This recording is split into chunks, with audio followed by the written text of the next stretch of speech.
Baik, bismillahirrahmanirrahim. Assalamualaikum warahmatullahi wabarakatuh. Alhamdulillahirabbil alamin. Wabihi nasta'in wa ala umuri dunya waddin. Wassalatu wassalamu ala asyrafil anbiya'i wal mursalin wa ala alihi wa sahbihi ajma'in, amma ba'du. Anak-anakku sekalian, kembali lagi ke pelajaran fikih tentang minuman halal dan minuman haram.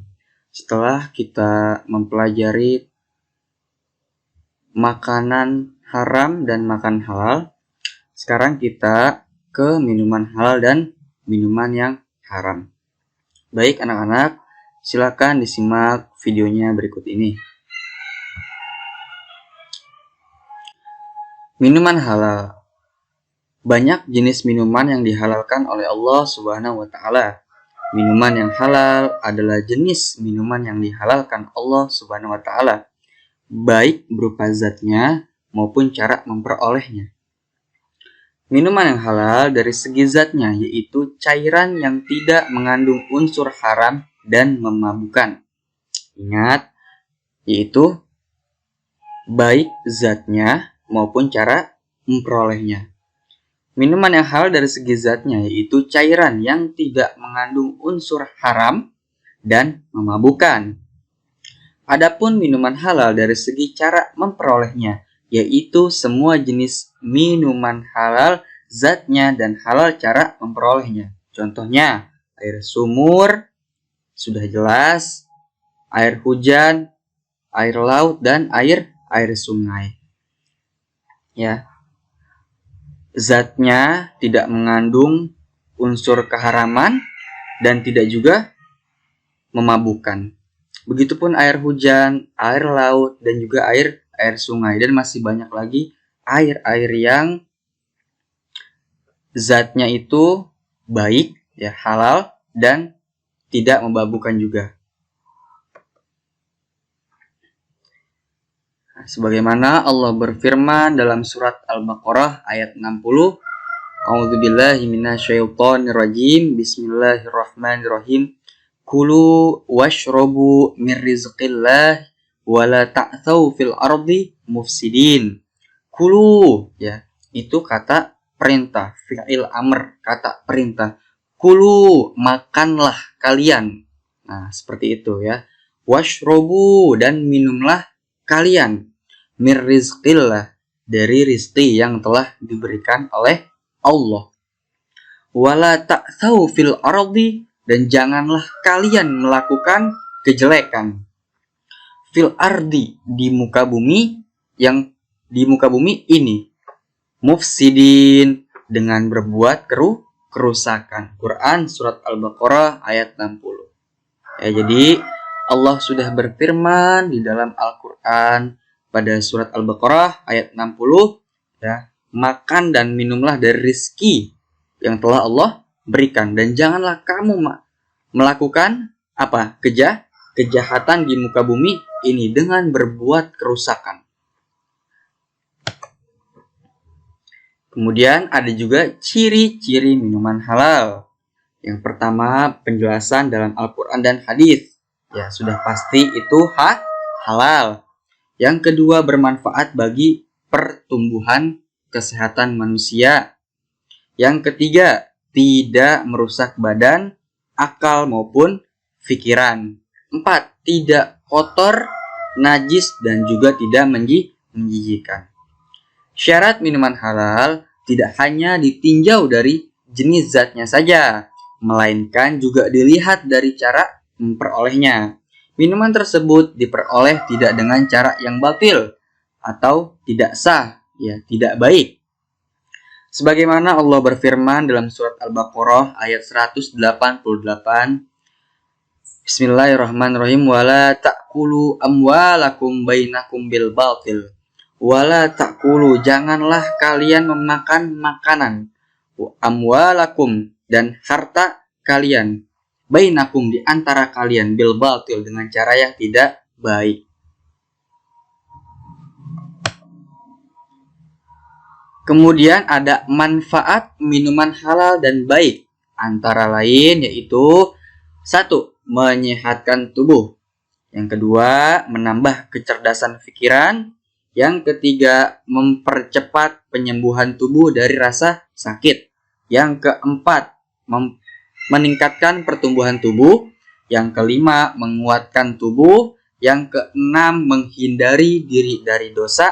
Yang ketujuh, meningkatkan kebaikan akhlak. Yang kedelapan, mendapat kasih sayang sesama manusia. Yang kesembilan, mendapatkan kasih sayang Allah Subhanahu wa Ta'ala. Ini adalah manfaat minuman halal dan baik. Ya. Jadi manfaatnya ini ada 9 dan masih banyak lagi yang lain-lainnya. Kemudian ada minuman halal, begitu juga ada minuman haram.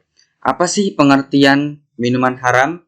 Pengertian minuman haram yaitu jenis minuman yang dilarang oleh Allah Subhanahu wa Ta'ala dan Rasul-Nya.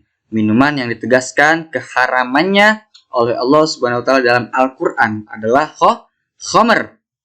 Ya, sudah tidak asing di telinga kita, sudah tidak asing kita mendengarnya khamr. Khamr adalah sebuah jenis minuman yang memabukkan. Setiap yang memabukkan adalah khamr. Dan semua khamr hukumnya haram. Sebagaimana Allah berfirman dalam surat Al-Maidah ayat 90 dan 91. A'udzubillahi minasyaitonirrajim. Bismillahirrahmanirrahim. Ya ayyuhalladzina amanu innamal khamru wal maisiru wal ansabu wal azlamu rijsum min amali syaitan fajtanibuhu la'allakum tuflihun.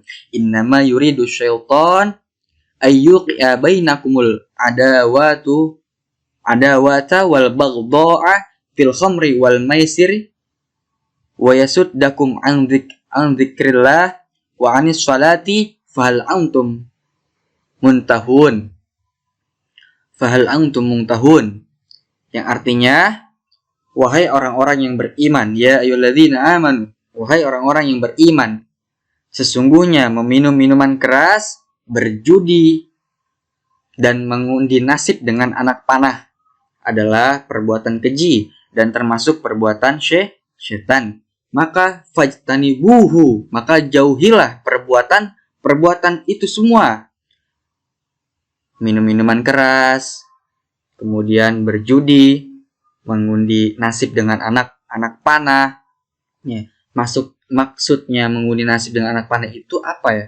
Seperti bermain judi, ya sama. Nah, itu semua adalah perbuatan-perbuatan yang buruk. Nah, la'allakum tuflihun, supaya agar kita semua itu menjadi orang-orang yang beruntung. Kalau kita jauhin itu semua, perbuatan itu semua, maka insya Allah kita akan menjadi orang yang beruntung. Kemudian ayat 91 artinya, dengan minuman keras dan berjudi itu, syaitan hanyalah bermaksud menimbulkan permusuhan dan kebencian di antara kita semuanya, dan menghalang-halangi kita dari mengingat Allah dan melaksanakan sholat. Maka tidakkah kamu mau berhenti dari permainan judi, minum-minuman keras, mengundi nasib dengan anak panah, ya seperti itu. Nah, ini adalah jenis-jenis minuman haram. Jenis-jenis minuman haram yang pertama yaitu minuman yang mengandung alkohol. Minuman yang beralkohol termasuk jenis minuman yang diharamkan, walaupun minuman tersebut tidak memabukkan. Minuman yang mengandung alkohol contohnya antara lain arak dan bir. Itu sudah pasti sudah mengandung alkohol ya. Kemudian yang kedua, cairan najis dari binatang haram. Apa sih itu? Cairan yang berasal dari binatang yang haram seperti air susu anjing, air susu kucing, atau air susu babi diharamkan untuk kita konsumsi. Kemudian yang ketiga, ada minuman yang menjijikan dan membahayakan kesehatan bagi manusia. Minuman-minuman yang menjijikan dan membahayakan bagi kesehatan manusia hukumnya haram, seperti air kotor dan zat kimia yang beracun, atau cairan pestisida, cairan pembasmi nyamuk, dan racun serangga. Kemudian ada lagi yang keempat, air najis atau air yang terkena najis. Semua benda cair yang najis, baik karena zatnya maupun karena yang tercampur benda sehingga menjadi najis air tersebut, maka hukumnya haram untuk diminum. Contohnya seperti air kencing manusia, air kencing binatang, dan semua air yang terkena najis. Seorang muslim yang taat pada Allah dan Rasulnya wajib menghindari minuman-minuman yang diharamkan oleh Allah Subhanahu wa Ta'ala. Kenapa? Karena minum minuman yang haram akan membawa dampak yang sangat buruk kepada pelakunya untuk melakukan perbuatan-perbuatan yang buruk, yang jelek. Seperti yang dijelaskan dalam sabda Rasulullah Sallallahu Alaihi Wasallam, la tashrabul khamra fa innaha miftahu kulli syarrin, rawahu Ibnu Majah. La tashrabul khamra, janganlah meminum khamar. Fa innaha, sesungguhnya meminum khamar itu miftahun, adalah kunci, kulli syarrin, setiap perbuatan yang jelek. Ya, jangan minum minuman khamar. Ya, jangan sampai mencobanya ya. Jangan pernah. Berbagai macam cara yang dilakukan setan untuk menjerumuskan manusia ke jurang kenistaan, ya, dan kesesatan, bahkan kehancuran.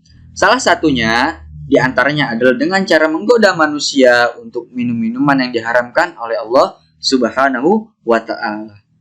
Ya, jadi ingat ya, la tashrabul khamra fa innaha miftahun kulli syarrin, rawahu Ibnu Majah. Nah, jangan minum khamr, fa innaha, sesungguhnya minum khamr itu miftahun, kunci, kulli syarrin, dari perbuatan kejelekan.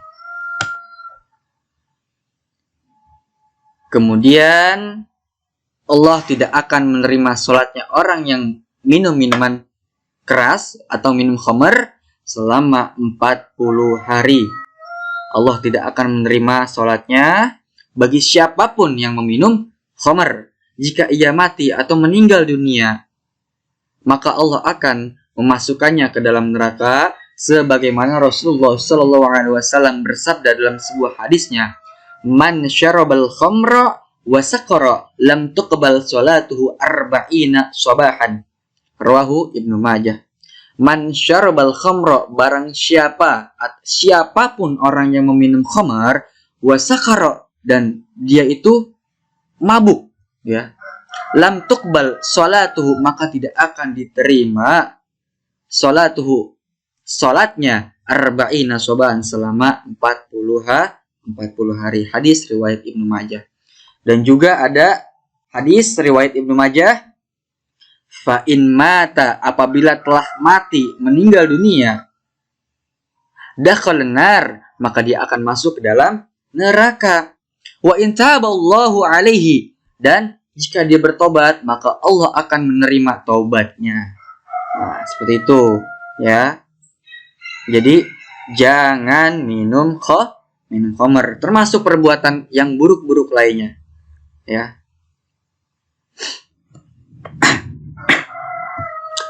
Rangkumannya apa anak-anak? Jadi minum-minuman yang halal adalah sebuah jenis minuman yang diperbolehkan oleh Allah dan Rasulnya untuk kita konsumsi. Ya, banyak kok minum-minuman yang baik, ya. Banyak jenis-jenis minuman yang baik yang diperbolehkan oleh Allah dan juga Rasul. Kemudian yang kedua, minuman haram adalah semua jenis minuman yang dilarang oleh Allah dan Rasulnya untuk kita konsumsi. Antara lain contohnya yaitu seperti arak, bir. Kemudian yang ketiga, minuman halal secara zatnya, ya, minuman halal secara zatnya, yaitu minuman yang bermanfaat bagi tubuh dan tidak mengandung unsur haram dan juga tidak memabukkan. Yang keempat, yang terakhir, minuman haram jika dikonsumsi akan merusak kesehatan tubuh dan meminumnya mendapatkan dosa, makanya rugi. Rugi. Makanya tadi Allah berfirman, fajtanibuhu, ya. Fajtanibuhu la'allakum tuflihun. Maka jauhilah perbuatan tersebut. Minum khamar, berjudi, mengundi nasib dengan anak panah. Jauhilah, fajtanibuhu, jauhilah, la'allakum tuflihun, agar kalian menjadi orang yang beruntung. Seperti itu anak-anak ya. Kalian sudah belajar tentang makanan halal, makanan haram, dan sekarang kita sudah belajar minuman-minuman yang halal dan minuman yang haram. Jadi inilah materi kita, pertemuan kita kali ini. Semoga bermanfaat untuk kalian dan kalian bisa sebarluaskan ilmu yang kalian resapi, ilmu yang kalian ambil dari pelajaran kita kali ini, ya. Kalian bisa amalkan ke semua orang, ya, agar mereka juga ikut mengerti. Baik anak-anak, selamat belajar dan jangan lupa berdoa sebelum mengerjakan tugas. Tugasnya ada nanti ada di WA. Oke? Kurang dan lebihnya saya mohon maaf. Wallahu muwaffiq ila aqwamit thoriq. Wassalamualaikum warahmatullahi wabarakatuh.